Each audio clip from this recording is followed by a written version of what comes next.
성경에서 만나는 많은 믿음의 사람들 가운데 하나님이 정말 귀하게 여기시고 하나님의 동력자로 세우신 사람들이 많습니다. 오늘 우리가 읽은 이 성경 말씀 중에 만나는 사람 스데반이 그러했고, 특별히 하나님께서 다윗을 처음 만나시고 하신 말씀이 내 마음에 아픈 사람이다, 하나님의 마음에 아픈 사람이라고 말씀을 하셨습니다. 다윗의 어떤 모습이 하나님 마음에 아파였을까?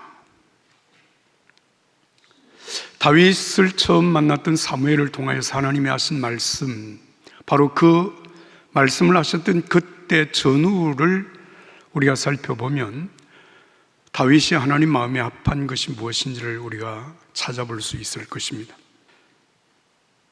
사무엘상 15장 11절 말씀에 내가 사울을 왕으로 세운 것을 후회하노니 그가 돌이켜서 나를 따르지 아니하며 내 명령을 행하지 아니하였습니다. 그리고는 하나님께서 사무엘을 베들레헴에 있는 이새의 집으로 보냅니다. 이새의 아들 8명 가운데 한 사람에게 기름을 부어서 장차 이스라엘 왕으로 세우실 것을 계획하신 까닭이었습니다. 이새는 자기 아들들 8명 가운데서 7명을 차례로 사무엘 앞에 세우지만 하나님께서 한 사람도 선택하지 않습니다. 그리고 들판에서 양을 돌보고 있는 다윗을 불러다가 다윗을 처음 만나는 사무엘에게 하나님께서는 이렇게 말씀하십니다. 그의 빛이 붉고 눈이 빼어나고 얼굴이 아름답더라. 여호와께서 이르시되 이가 그니 일어나 기름을 부으라 하시느니라. 할렐루야. 이 사람이 바로 그 사람입니다. 하나님의 마음에 맞는 사람이니 이 다윗에게 기름을 부어 장차 왕이 되게 하라고 하는 말씀을 하신 것입니다. 여기에서 우리는 이 기름 부음을 받고 이스라엘의 예비 왕으로 결정되어지는 다윗, 이 기름 붓는 부음을 받는 사건 전후에 다윗의 모습을 살펴보면 하나님이 다윗을 기뻐하시는 모습이 어떤 것인가 라고 하는 것을 알 수 있습니다. 이를테면 들에서 함께 양을 돌보던 형들이 줄줄이 집으로 달려갑니다. 당시 최고의 지도자였던 사무엘을 만나기 위함이었고, 그 중에 한 사람에게 기름을 부어서 이스라엘의 왕으로 세우신다고 하는 그 놀라운 찬스를 얻기 위하여서 7명의 형들이 다 집으로 돌아갑니다. 그때에 다윗은 왜 나만 남겨놓느냐고 불평하지 아니하고 묵묵히 아버지 양떼를 지키는 그 모습이 하나님 마음에 들었습니다. 후에 하나님께서 다윗에게 기름을 부은 이후에 그는 사울 왕을 섬기면서 동시에 아버지 양떼를 계속해서 돌보고 있었습니다. 그때 블레셋과의 전투가 일어나서 사울 왕을 비롯해서 모든 이스라엘 젊은이들이 전장터에 나갑니다. 그 전쟁터에 다윗의 첫 번째 형, 두 번째 형, 세 번째 엘리압과 아비나답과 삼마가 전쟁터에 나가게 됩니다. 그때 아버지 이새가 그 아들 3명의 안부가 궁금해서 전쟁터에 갔다 오라고 심부름을 시키는 사람이 바로 다윗이었습니다. 여러분, 3명의 세 아들, 첫째, 둘째, 셋째가 지금 전쟁터에 나가 있는데 남아있는 5명의 아들들 가운데서 왜 다윗을 선택했을까? 그런데 참 공교로운 일이 있습니다. 이새의 8아들 가운데서 첫 번째, 두 번째, 세 번째 아들과 8번째 아들 다윗에 대한 이름은 성경이 기록을 하고 있지만 4번째, 5번째, 6번째, 7번째 4명의 아들 이름은 성경에 나타나지 않습니다. 그냥 아들이 8이었다라고 하는 사실을 얘기하고 있습니다. 왜 그랬을까요? 아버지 이새에게 신뢰받을 만한 아들, 정말 아버지가 지금 전쟁터에 보내는 그 일을 능히 위험을 무릅쓰고 책임 있게 그 일을 감당할 수 있는 사람, 그 사람은 다윗뿐이었다는 것입니다. 바로 이런 다윗의 모습, 아버지에게 신뢰받고 아버지에게 충성하는 다윗의 모습이 하나님 마음에 들었다.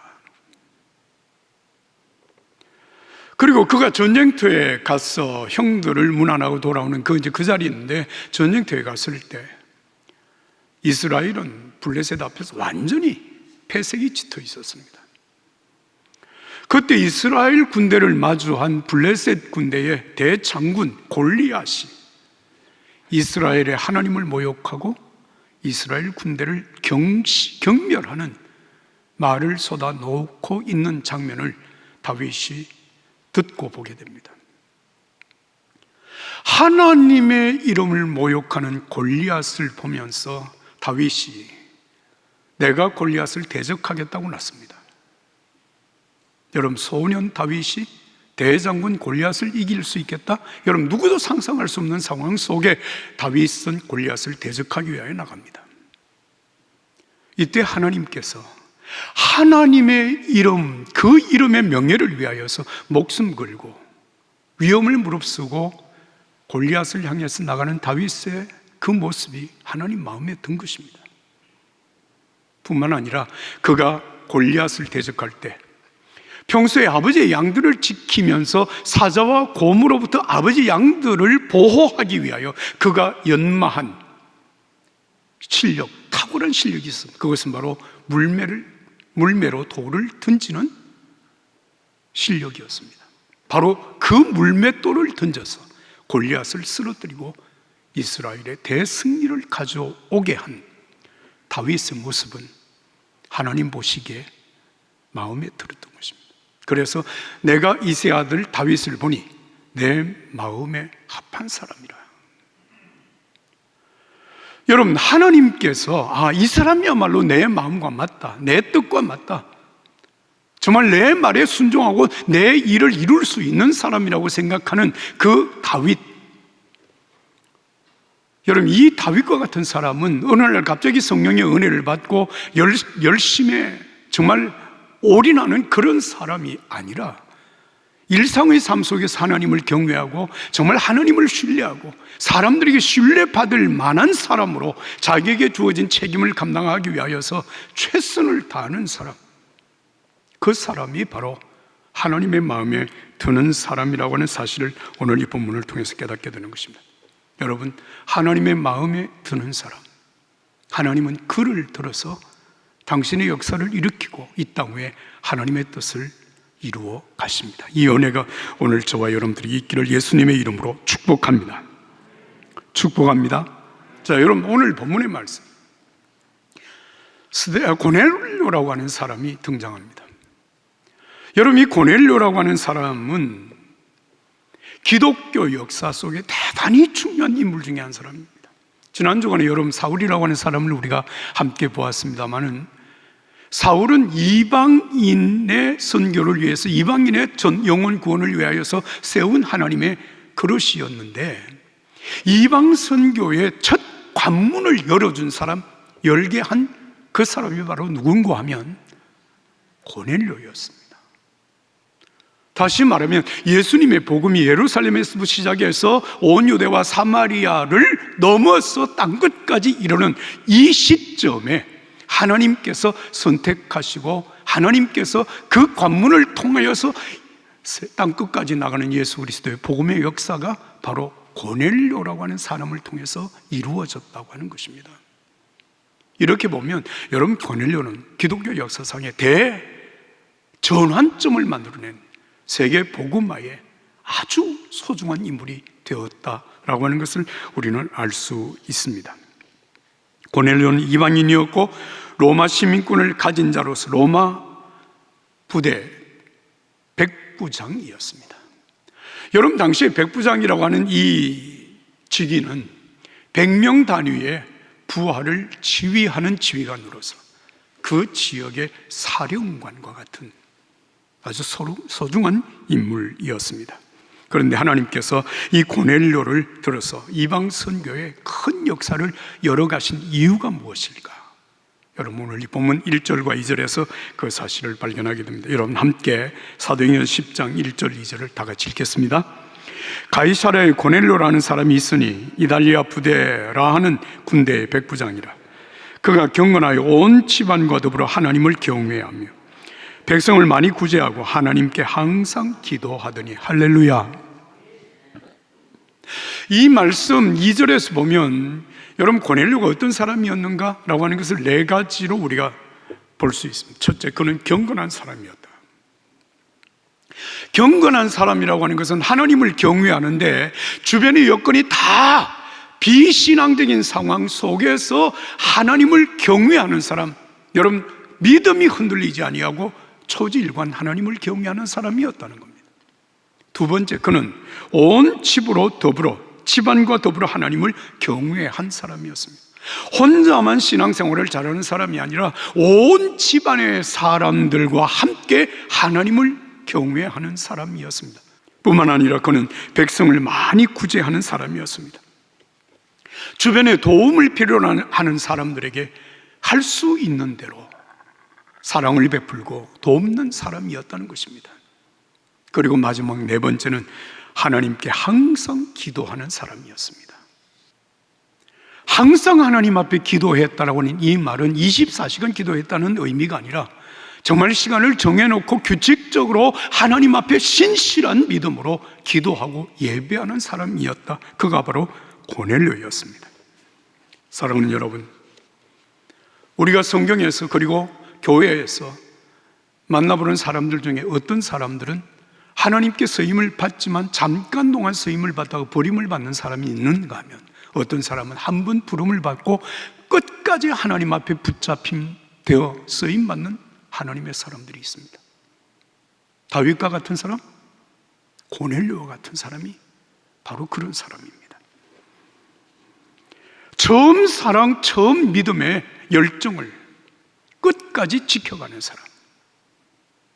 여러분 자신의 신앙을 흐트리지 아니하고 어떤 상황에서도 규칙적으로 항상 하나님 앞에 기도하고 예배하는 사람, 바로 이런 사람이 저와 여러분들 다 되기를 예수님 이름으로 축복합니다. 축복합니다. 자, 경건한 사람 고넬료가 하나님 앞에 기도할 때에 하나님께서 고넬료에게 나타나셔서 하시는 말씀, 사도행전 10장 3절에서 6절의 말씀 다 같이 함께 읽도록 하겠습니다. 3절부터 6절입니다. 하루는 제9시쯤 되어 환상 중에 밝히 보매 하나님의 사자가 들어와 이르되 고넬료야 하니, 고넬료가 주목하여 보고 두려워하여 이르되 주여 무슨 일이니까? 천사가 이르되 내 기도와 구제가 하나님 앞에 상달려 기억하신 바가 되었으니 내가 지금 사람들을 욥바에 보내어 베드로라 하는 시몬을 청하라. 그는 무두장이 시몬의 집에 유숙하니 그 집은 해변에 있다 하더라. 할렐루야. 자, 여러분, 제9시 기도하는 시간에 하나님 앞에 엎드려 기도하는 고넬료에게 하나님의 사자가 나타나서 고넬료야, 이렇게, 고넬료야. 여러분, 지난주 우리가 9장에서 사울을 부르시는 주님의 음성을 들었습니다. 사울아, 사울아. 그래서 사울이 주여 누구십니까? 당신 누굽니까? 누군데 나를 부릅니까? 이렇게 얘기했는데 오늘 고넬료는 고넬료야, 주여 무슨 일이십니까? 왜 저를 부르십니까? 이렇게 묻는 거예요.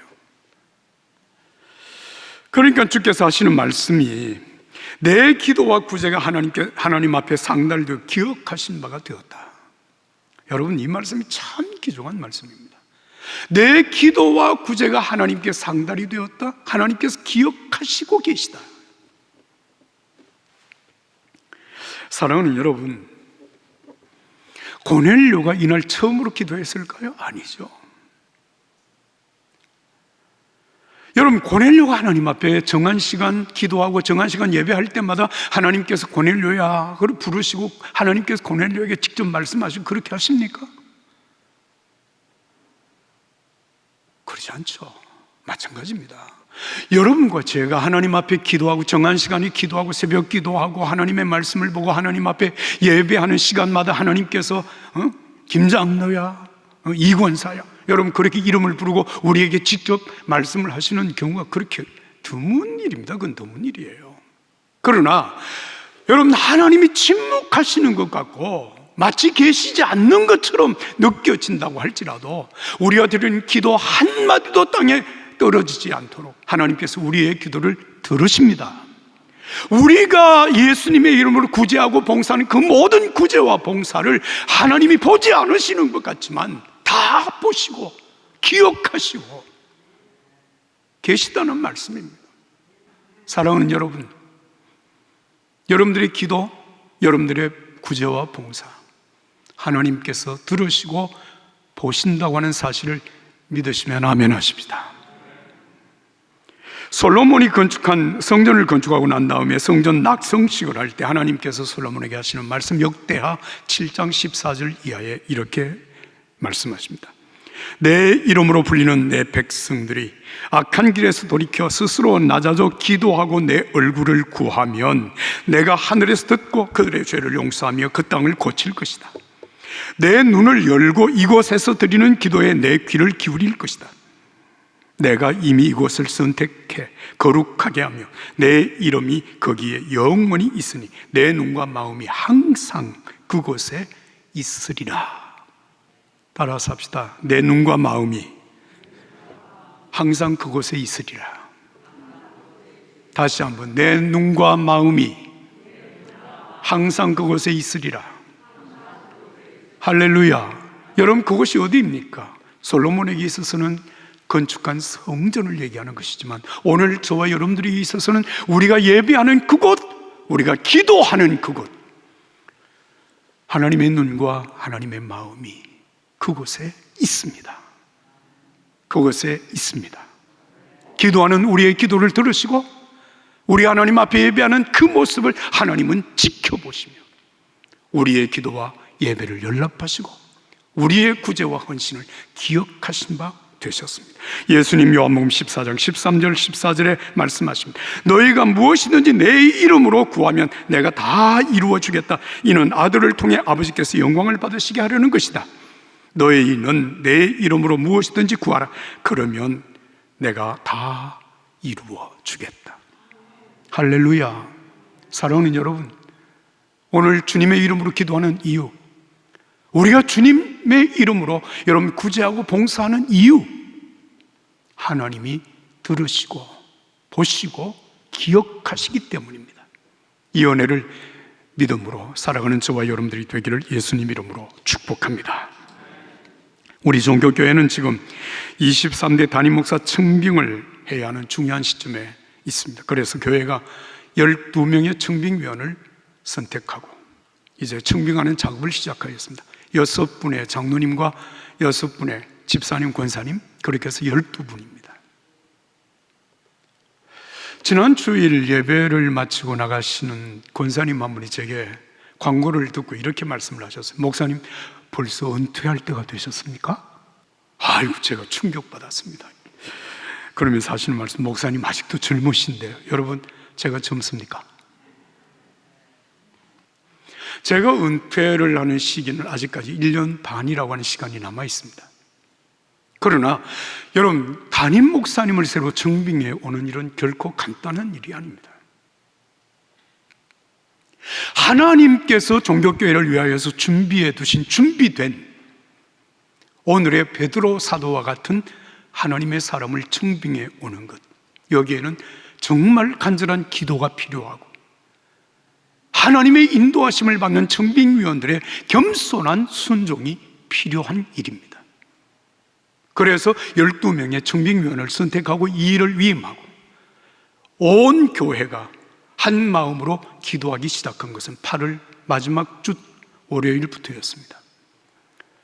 매주 한 시간을 정하고 정말 교회에 하나님이 원하시는 하나님의 사람을 청빙하는 일을 위하여서 기도하겠다고 함께 동참을 약속하신 우리 교우들이 지금까지는 1200명입니다.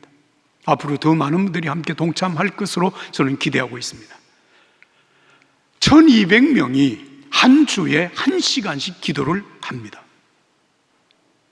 앞으로 1년여 동안 52주, 60주, 우리가 기도를 하게 될 것인데, 그러면 여러분 이 기도에 동참하는 사람들이 7만여 명, 연인은 7만여 명이 되고 우리는 하나님 앞에 7만여 시간을 이를 위하여서 기도하게 되는 것입니다. 하나님께서 인도하심으로 정말 하나님이 원하시는 분, 하나님이 작정하신 분, 하나님이 준비해 놓으신 오늘의 베드로 사도와 같은 분을 청빙하는 일을 잘 감당하는 우리 종교교회가 되기를 예수님 이름으로 축복합니다. 청빙이라고 하는 이 말은 우리가 평소에 잘 쓰지 않는 말인데, 이 한문 청빙이라고 하는 말은 부탁하여 부른다라고 하는 뜻입니다. 그런데 이 청자와 빙자 한문의 의미가 참 재미있습니다. 청이라고 하는 말은 단순히 초청한다라고 하는 말도 있지만 아련한다라고 하는 뜻이 있습니다. 아련한다고 하는 것은 여러분 높은 사람, 정말 귀하신 분을 찾아가서 배우는 그게 아련이잖아요. 그 다음에 빙자는 찾아간다고 하는 의미도 있지만 여러분 사신을 보낸다라고 하는 의미가 있습니다. 그러니까 청빙이라고 하는 이 두 단어, 한문 단어를 조합을 하면 하나님이 정하신 그 사람을 찾아가서 정말 그 사람에게 사신을 보내서 그분을 아련하고 그분을 초청해서 모셔오는 일, 이게 청빙입니다. 여러분, 왜 하나님의 사람, 하나님이 원하시는 그분을 우리가 청빙을 해야 되는가? 오늘 이 본문의 말씀을 보면 고넬료가 베드로에게 사람을 보내서 이렇게 말을 합니다. 저희는 고넬료 백부장이 보내왔습니다. 고넬료는 의인이요 하나님을 경외하는 분이시며 온 유대 사람들에게 존경받는 분이십니다. 한 거룩한 천사가 고넬료에게 나타나서 베드로, 당신을 집으로 모셔와서 당신이 하는 말을 들으라고 하셨습니다. 그래서 우리가 왔습니다. 이 청빙위원들이 하는 얘기입니다. 베드로가 청빙위원들의 청빙으로 고넬료의 집에 도착을 했을 때 고넬료가 이렇게 행동하고 말을 했습니다.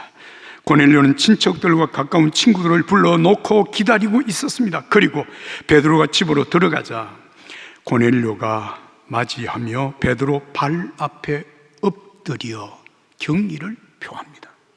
왜? 하나님이 보내신 분이기 때문에. 그리고 이렇게 말을 합니다. 잘 오셨습니다. 지금 여기 하나님 앞에 우리 모두 와 있으니 주님께서 당신에게 말씀하신 그 말씀을 우리에게 들려주십시오. 우리가 귀 기울여 듣겠습니다. 여러분, 이 고넬료에게,